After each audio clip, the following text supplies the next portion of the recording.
Şamanlık yalnızlıktır. Şamanlık hiçbir şekilde birine bir şey verme dürtüsü içermeyen kişisel bir bilgidir. Şamanlık vasfına sahip, işaretlenmiş olan doğuyor.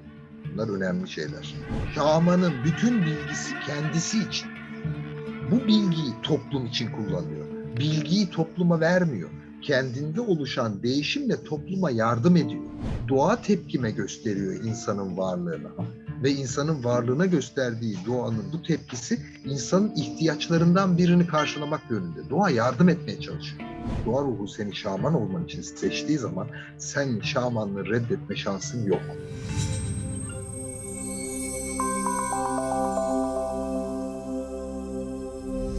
Dostlar merhaba. Bugünkü videomuzun konusu şamanizm. Çıktığımız bir yolculuğa önce ezoterizm videosuyla, sonra frekans, sonra doğa ruhları ve sonra Göbektepe ve Karantepe videolarıyla devam ettik. Fakat bu yolculuk bizi şamanizmin köklerine kadar getirdi. Ve orada videolarımız son buldu ve dedik ki şamanizm olarak şamanizmin Göbektepe ile alakasını vurgulayarak burada nasıl şamanizmin başladığı, şamanlık nedir, şaman kimdir, şamanizm nedir ile alakalı sohbetimizi erteledik. Bugüne yapmak için kendimizi ayarladık ve başladık. Artık belli bir külliyat oluşturduk kendi kanalımızda. Bu külliyatın üzerine koyarak devam etmeye çalışacağız. Bir kronoloji takip etmeye çalışıyoruz. Kronoloji bizi buraya getirdi aslında. Buradan bakalım yolculuğumuz bizi nereye götürecek. Merhaba Kıvanç. Merhaba Hüsnü. Şimdi şamanizmi daha farklı bir açıdan ele almayı düşünüyorum ben bugün. Çünkü şamanizme baktığımızda genelde şamanlıkla ilgili geçmişten geldiği düşünülen ritüeller, semboller, bir sürü bilgiler var. Ama hiç şamanizm bir şamanın bakış açısından ele alındığını düşünmüyorum. Yani bir şaman şamanizm hakkında ne düşünür? Bir şaman konuya nasıl bakar? Biraz belki de o açıdan ele almak lazım. Çünkü şamanın kendi deneyimi açısından dünyası çok başka bir dünya. Bizim anladığımız anlamda, algıladığımız şekilde bir dünya içinde yaşamaz şaman. Farklı bir dünya içinde yaşar. Yani doğa ruhları videomuzda bahsettiğimiz doğa ruhlarının olduğu, her yerde bir akışın olduğu, yaşamın kendisinin her yerde hissedilir biçimlerini deneyimleyerek yaşar şaman. Normal insanın madde deneyiminin ötesindeki deneyimleri günlük yaşantısının parçası olarak hisseder.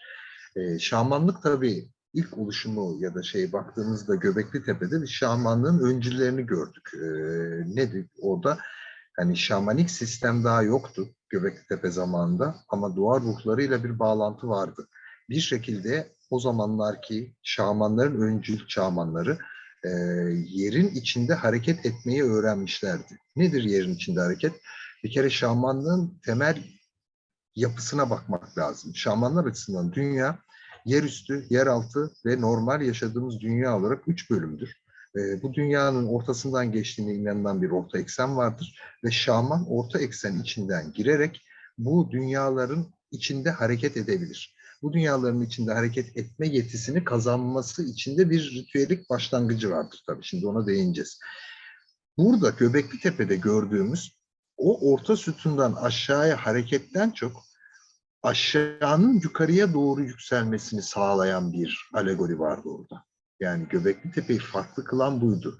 Tam şamanistik bir görünüş değildi ama ayrı da değildi şamanlıkta. Orada değindiğimiz doğanın katmanlarıyla alakalı bu durum. Doğanın Biraz da. her katman kendi içinde bir devinim halindedir. Bu devinimden yukarıya taşması. Burada senin bahsettiğin bu zannedersem. Evet, bir anlamda evet. Şamanik yaşam dediğimiz şey, ondan daha sonrasında tam yerine oturmuştur. Bu şamanik sistemi otururken dikkatimizi çeken önemli unsur ne? Biliyorsun seninle de konuşmuştuk. Dünyanın her yerinde benzer zamanlarda aynı şeyler anlatılmaya başlanmış. Bunun en önemli nedeni aynı şeye bakıyor olmaları. Bilgi tek. Ona sen uzandığında ona ne motif yüklersen yükle, anlatım biçimlerin birbirine yakın kalıyor. Yani hayatın içinde ne görüp deneyimlersen deneyimle, yukarı ya da aşağı hareket ettiğinde karşılaştığın unsurlar sabit ve aynı. Demek ki bütün dünya üzerinde şamanlık benzer zaman dilimlerinde birbirleriyle karşılaşmasalar bile aynı şeye bakmayı öğrenmişler. Ama bunu nasıl öğrenmişler? İşte Doğa Ruhları videosunda bunu anlattık zaten. O yüzden o video Birbirlerine temel haber bir video. olmadan. Tabii temel video o video. Zaten onu Evet. bilmeden bu videodaki şeyleri anlamak biraz zor. O yüzden orayı atlayalım şimdi. Çünkü neden bunu yaptıkları, nasıl yaptıklarını orada söyledik.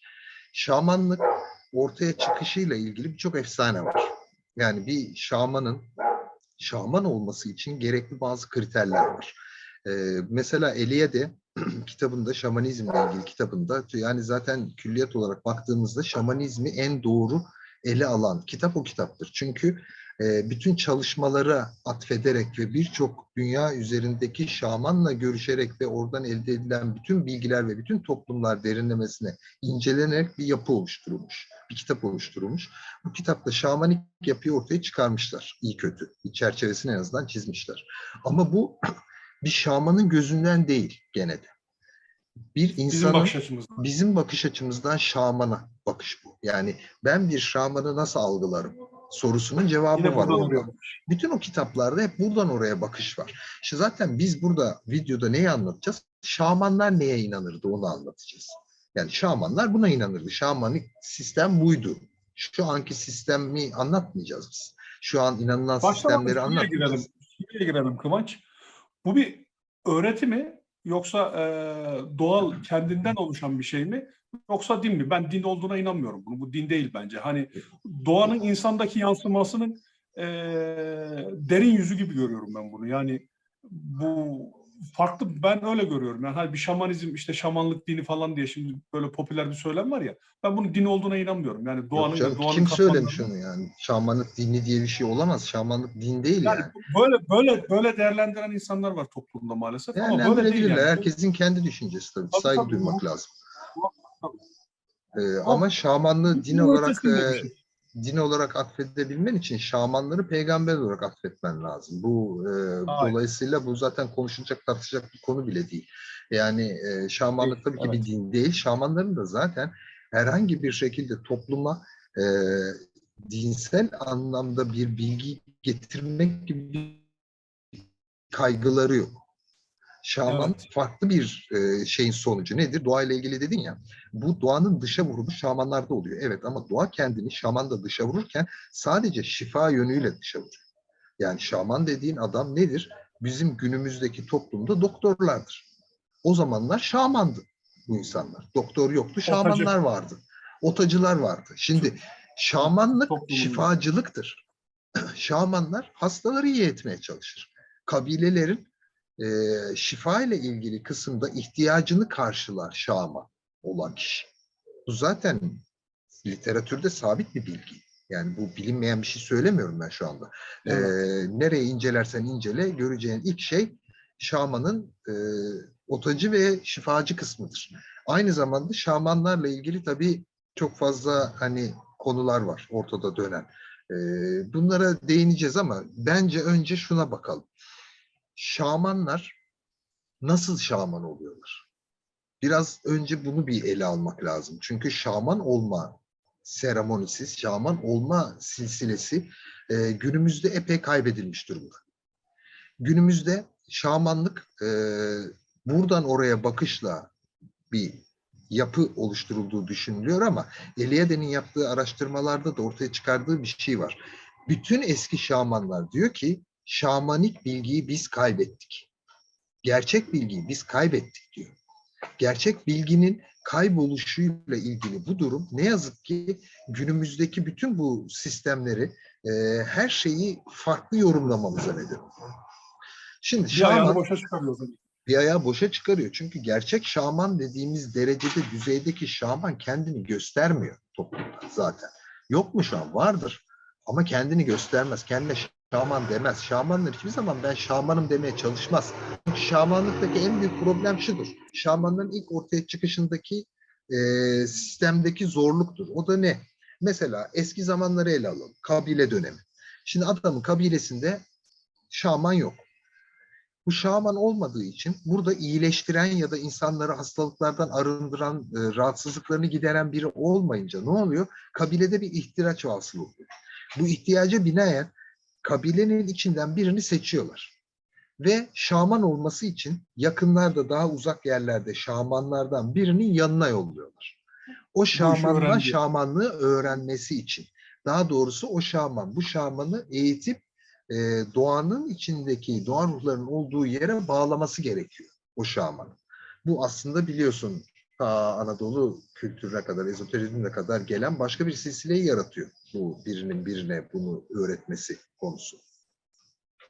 Şimdi şamanlar ihtiyaca binaen bu şekilde yollandığında seçilen kişi inanılmaz derecede bunu reddediyor.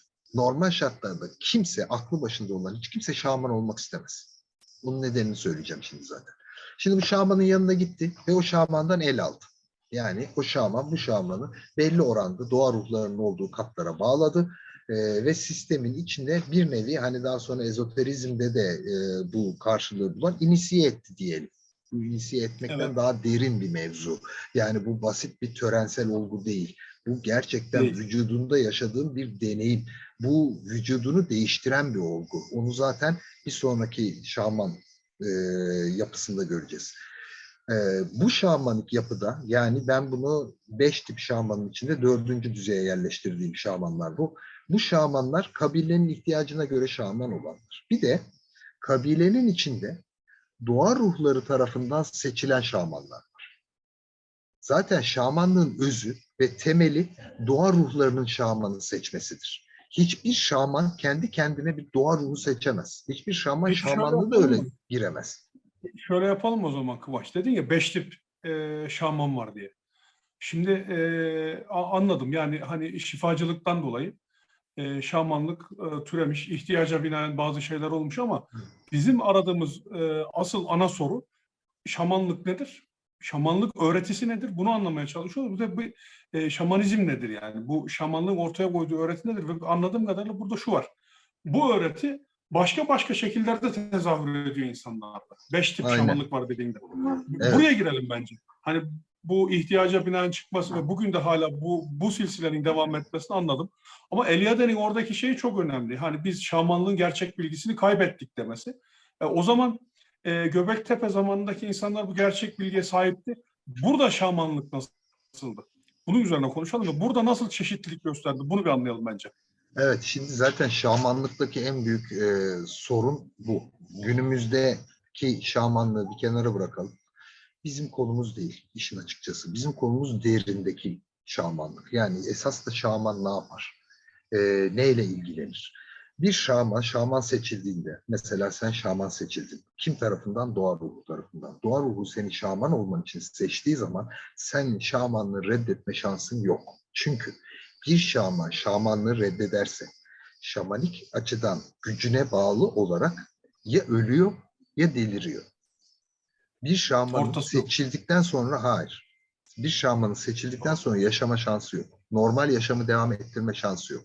Yani şamanlıkla ilgili bu bilgi özellikle Göbekli Tepe'de bazı noktalara çok ciddi değiniyor aslında. Bunun da nedeni ne? Şaman olan kişi kendi hayatının normal gidişatından feragat etmiş oluyor. Kendi hayatını bir nevi adak gibi adamış oluyor. Kim için? Yaşadığı toplum için. Bunun karşılığında doğa ruhları o kişiyi alıyor, toplumdan uzaklaştırılmış bir yerde her bir bedenindeki hücreye girip orayı tek tek parçalamaya başlıyor.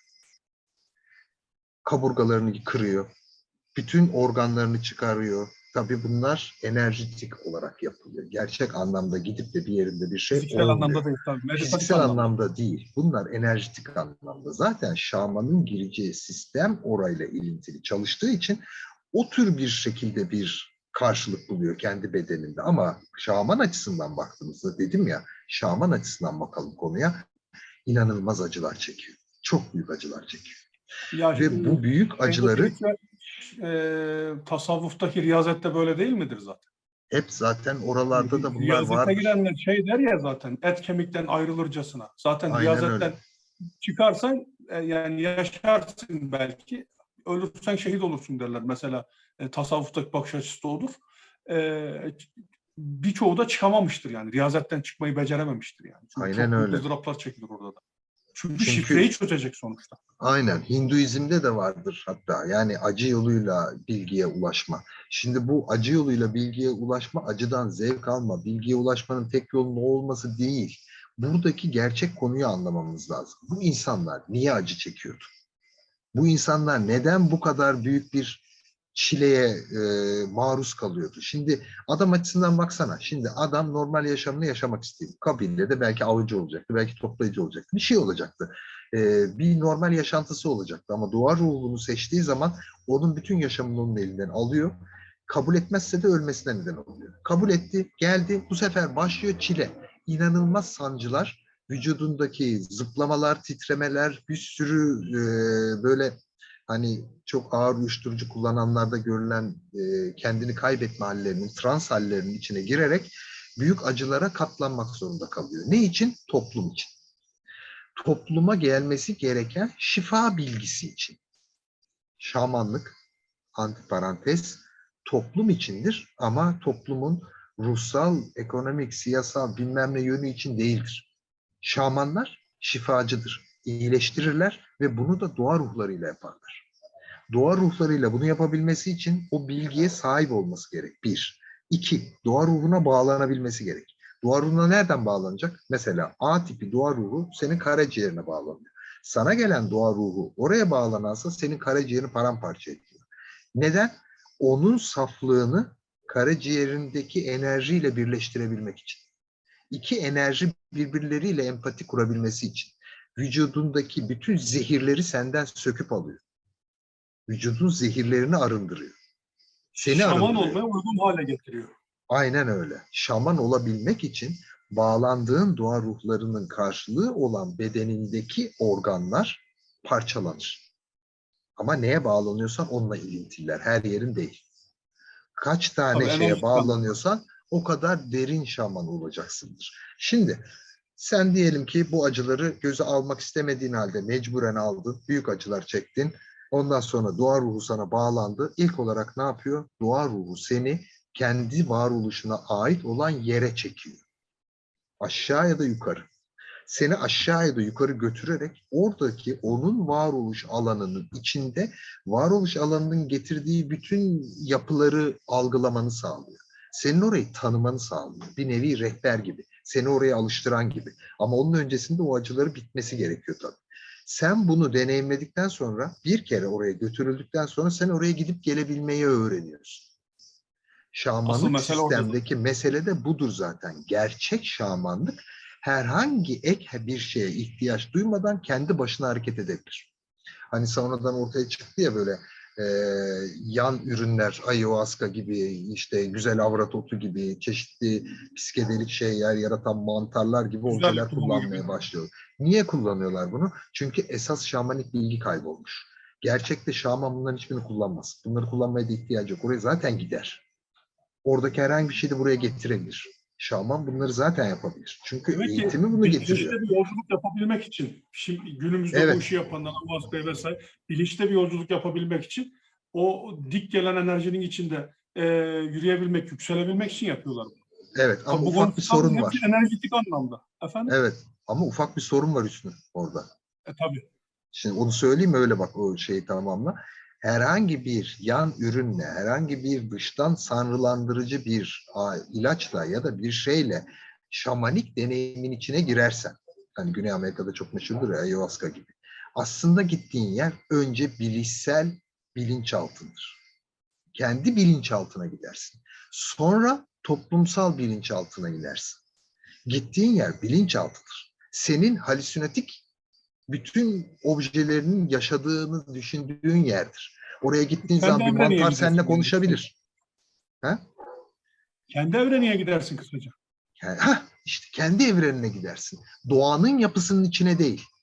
Gerçek Evet. şamanı farklı kılan buydu. Doğanın gerçekliğine giderdi hiçbir şey kullanmadan. Şimdi oraya gitti. Şaman oraya gittiğinde sen oradaki bir doğa ruhuyla karşılaştığında o doğa ruhu yukarıya seninle geldiği zaman o doğa ruhu Evet. bir form alıyor. O formun Evet. nedeni ne biliyor musun? Bir doğa ruhunu burada hayvan şeklinde görmemizin nedeni. Hiç düşündün mü mesela yanardağların alt kısmından da işte lavlar vardır. Dünyanın iç kısmında değil mi?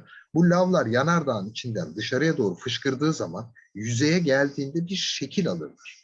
Yanardağdan çıkmadan önceki formsuz halde değillerdir. Orada bir formları yoktur. Bir arada bir bütünlük halindedir lava denizi.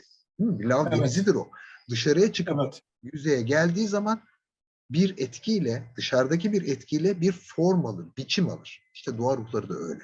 Aslında bir forma sahip değiller. Doğa ruhları videosunda anlatmaya çalıştığımız temel de buydu. Hiçbir formu buydu. yok. Buraya geldiği zaman buradaki bir etkenle, o daha sonra değiniriz onlara, o bir form alıyor.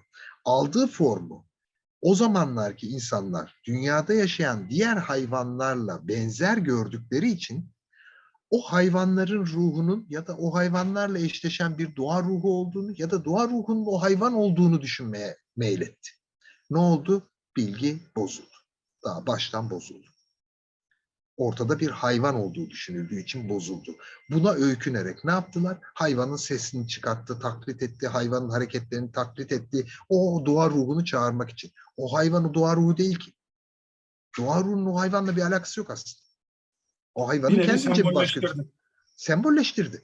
Sembolleştirilen şey doğru şekilde ilintilendirilmezse sonucu ne olur? Bozulmuş bir sisteme döner. Dolayısıyla burada ilk bozulumu görüyoruz zaten. Şamanik bozulumlardan ilkini burada Peki yaslıyoruz. Kıvanç, şimdi bu adamları da suçlayamayız niye sembolleştirdiniz diye. Bunu nasıl ifade edecek? Yani bu aşkın bir bilgiyi alıp hani Mevlana'nın yaptığı gibi aşkın bir bilgiyi alıp insanlara vermek zorunda. Yani bununla burada hareket etmek Heh, zorunda. işte bak çok Ha, güzel bir bu noktaya aradaki değindin. dengeyi nasıl bulacak? Yani bugünün yani ruhaniyet ve sekülerizm denir ya hani dünyevilik ve uhrevilik ya bu aradaki bağı nasıl kuracak şaman? Çok Şaman bu güzel. bağı kurabilir ama bunu anlatması meselesi. Bu başta söylediğin şeyle alakalı işte. Şamanın topluma bir şey anlatma gibi bir görevi yok. Yok, evet, buraya gelelim. Şamanın bütün bilgisi kendisi için. Bu bilgiyi toplum için kullanıyor. Bilgiyi topluma vermiyor. Kendinde oluşan değişimle topluma yardım ediyor. Topluma bilgi vermek gibi derdi yok. O yüzden bir öğreti değil. Toplumun dini yönde, ruhani yönde herhangi bir gelişimiyle bir çalışması yok. O yüzden dini değil. Evet, Toplumun sadece ve sadece gerekliliklerine göre ortaya konmuş doğanın tepkimesinden ibaret şamanlar. Doğa tepkime gösteriyor insanın varlığına ve insanın varlığına gösterdiği doğanın bu tepkisi insanın ihtiyaçlarından birini karşılamak yönünde. Doğa yardım etmeye çalışıyor ve bunu bir insanın hayatını alarak yapıyor. O insan hayatını veriyor toplum için ve çok komik bir şey var biliyor musun bununla ilgili? O zamanlarki toplumlarda şamanlar bir nevi doğa açısından kutsal kabul edilirlerdi. Ama toplumdan dışlanırlardı. Toplumun içinde istenmezlerdi onlar. Evet sen gereklisin ve kutsiyetin var ama lütfen bize yaklaşma.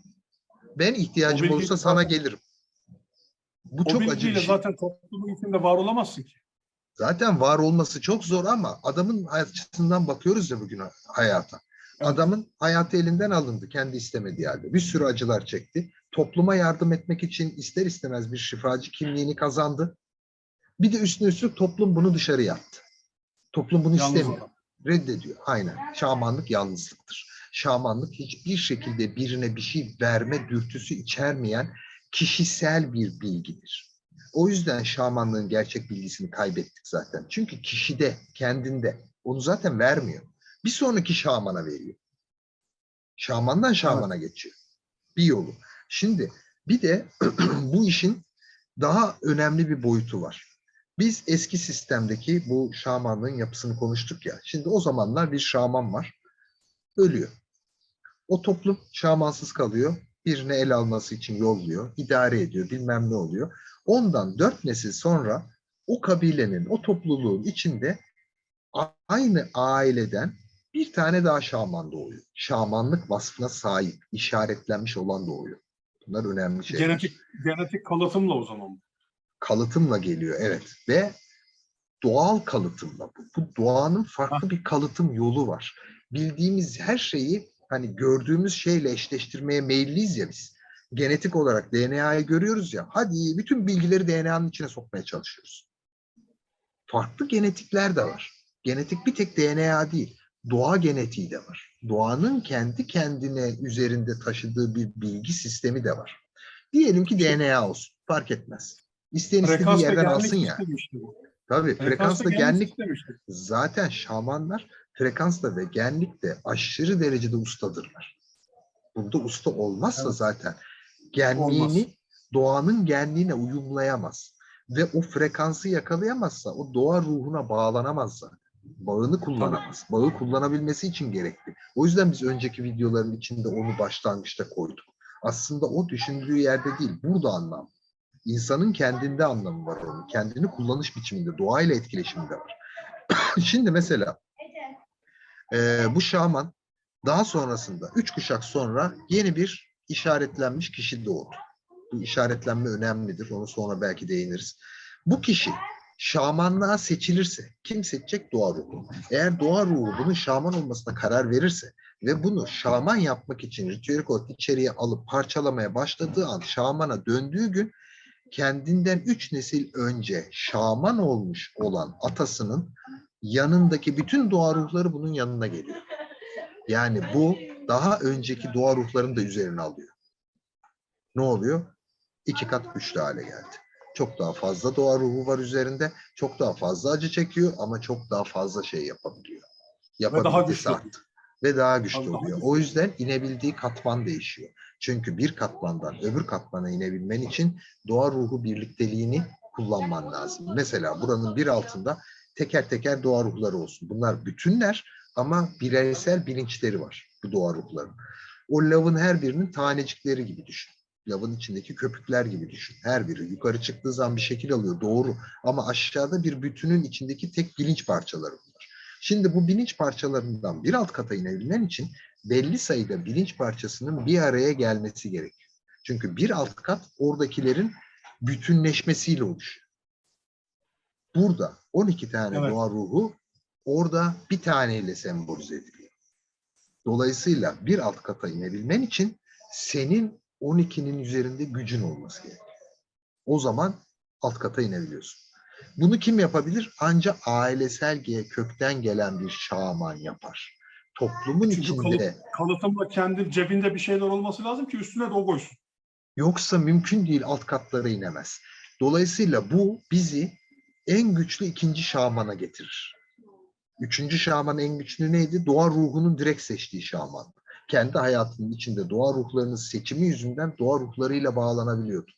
Ama geçmişteki bütün atalarının doğa ruhunu üzerine alabilen şaman bundan çok daha kudretli bir hale geliyor. Birinci ve en önemli, en büyük, en kudretli olan şamansa dünyada sadece bir kere oldu. Bir taneydi. Bir daha da gerçekleşmedi. O şaman bir daha dünyaya gelmedi. Bir tane bütün şamanların atası olan bir şaman var. O şamanın öyküsü vardır şamanların içinde, işin ilginci. İlyada'nın kitabında o da var. Bu şamanın bir hatası vardı. Şaman ona, ya bu şamana doğa bütün gücünü verdi. Şifada bulunabilmesi için, insanlara yardım etmesi için. Ama o şaman, ilk şaman kendinde edindiği bütün gücü Tanrı'ya öykünmekte kullanmaya kalktı. Ve kendini tanrısal bir şey zannetti. O yüzden de bütün güçleri onun elinden alınıp azaba sürüklendi. Ne oldu? O ilk şamanın bildiği esas bilgi kaybedildi. İşte kaybedilen şamanik bilgi esas o. O bilgi. O bilgi kaybedildi. Burada çok hikaye çıkar.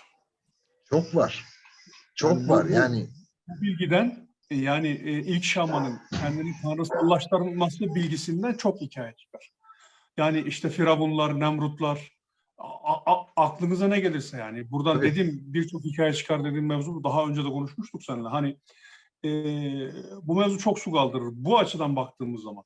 Yani bugünkü insanlara hükmetmeye çalışan insanların tanrısallaşma projelerinin dibinde yatan gerçekler de bunlarla öykünüyor ve bunları arıyor olabilirler. Bu bilginin Aynen öyle. gerçeğini arıyor olabilirler yani.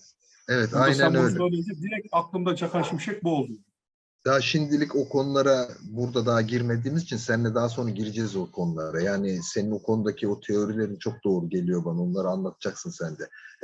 Yani günümüzdeki insanların nereden gelen bilgiyle ne yapmaya çalıştıklarını daha doğru ortaya koymamızı sağlayacak bu video serisi zaten. Şimdi normalde şamanizmi biraz daha böyle bir hikayesel bir şekilde ele aldık ama şamanizm aslında bir dünya yapısıyla ilgili bir görüşü var. Dünyada olanlarla ilgili, ruhla ilgili bir görüşü var. Ak, kara şamanlar, mix şamanlar diye şamanlar var. Şimdi şamanizmin kolları var. Yani şamanizmin tipleri var. Bunları da bir sonraki videoda ele alalım. O Evet. Yarım birlikteliklerin saat nelere oldu. neden olduğunu bir görelim bakalım.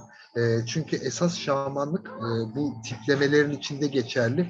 Daha sonradan şamanlık çünkü şifacılık kimliğinin yanına ruhla ilgili bir kimlik daha kazanmıştır. Biz bir de o kimliğe bakalım biraz sonra istersen. Bir sonraki video.